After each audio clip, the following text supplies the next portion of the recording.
Hi, good morning. I just finished my workout. It's Wednesday. I do shoulders and 3 sets of 22 pull-ups in a row. Feel pretty good about that. Last couple of days, I hadn't been 2 days in a row. I didn't read my scripture, so I read them this morning after I meditated. And it was hard to meditate without having scripture to focus on, even though it's the same scripture I've been reading every day this whole month. And but I know how God works. You know, when you seek Him, He comes to you. Okay, so I knew that was going to happen, and so I'm thinking about deception, and I'm thinking about misinformation. The world's full of it. I used to work with this company that had a technology designed by NASA so that astronauts could manage their team in outer space. There's no gravity. There's not enough resistance on your body to operate correctly. Okay, so they had these sleeves. They had a pneumatic pump. It would basically massage your limbs while they're wearing their astronaut suits. Well, they said they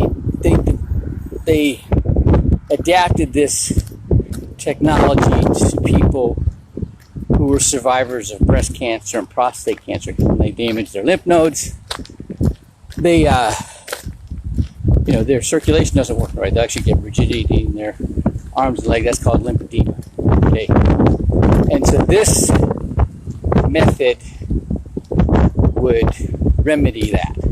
Okay, so they created a non-for-profit. This company created a non-for-profit that disseminated information about lymphedema and basically promoted their product. So they actually created a second reliable source. So I learned from the military, doing military intelligence, in the SEAL teams, that the way you can't independently engage a target. Okay, you got to get permission. You got to radio back to the Tactical Operations Center and let them know what you're seeing. It's got to be confirmed by another reliable source. Message traffic that talked about the same target from somebody else, a plane going overhead or satellite going overhead, or another patrol, or even part of your own squad going and checking it. Your own. So that's kind of how your brain works. You need to have you learn something, see something, hear something, experience something. It rolls around that gray Rolodex in your skull, and when it meets up with confirming information, bang, you get these epiphanies, right? Well, they know this in marketing, okay? So they put out, 10 years ago, I learned about the evils of NPK, nitrogen, potassium, phosphate fertilizers.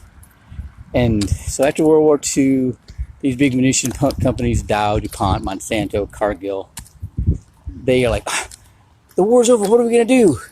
Like, no problem, we'll use the nitrogen for a fertilizer. Well, it's the wrong kind of nitrogen. It actually sucks out the vitamins and nutrients out of the soil and the plants.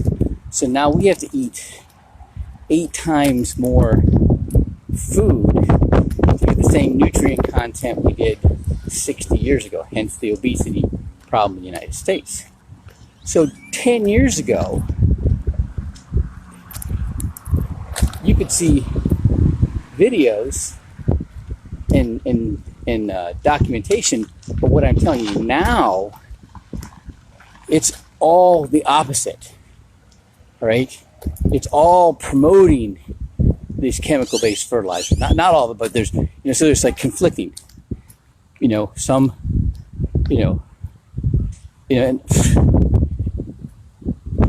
and they're messing with our information. So I'm like, how do you know? All right, well, you got to look for what's congruent. Okay, if somebody says one thing, all right, but then they turn around and they take an action that's contrary to what they said, they're incongruent. Then it's like Ronald Reagan said, trust but verify, right? Look for similarities, right? I was teaching my son how to box, and he got invited to a gym by David Love, the former world middleweight champion of the world, who was actually trained by Archie Moore. And I go to David Love's gym, and it was the only gym in San Diego where everything was set up, the way the training was structured, the way he talked to the fighters and managed them was really familiar. It was just like Roy Jones Sr. trained us. Well, Roy Jones Sr. was trained by Sarge Johnson, who took the U.S. Olympic team to the 76 Olympics in Montreal. But come to find out, Archie Moore and Sarge Johnson were sparring partners. Okay, so I'm saying that. Okay, so I'm learning something now in Scripture about the Hebrew meaning. So in Hebrew, there's symbols, okay? And those symbols will have their own meaning. So the first 7 words of the Bible, in the beginning, God created heavens and the earth, right?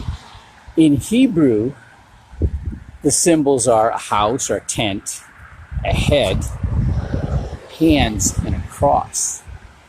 And the meaning for the house or tent is God. The meaning of the head is the sun. And the hands are work, all right? And then the cross, all right, is a gift, okay? And so the meaning is God and the Son, by the work of their hands, gave us the gift of the cross. In the first sentence, so I'm like, oh my gosh. So I know most pastors and churches don't understand this other meaning, okay?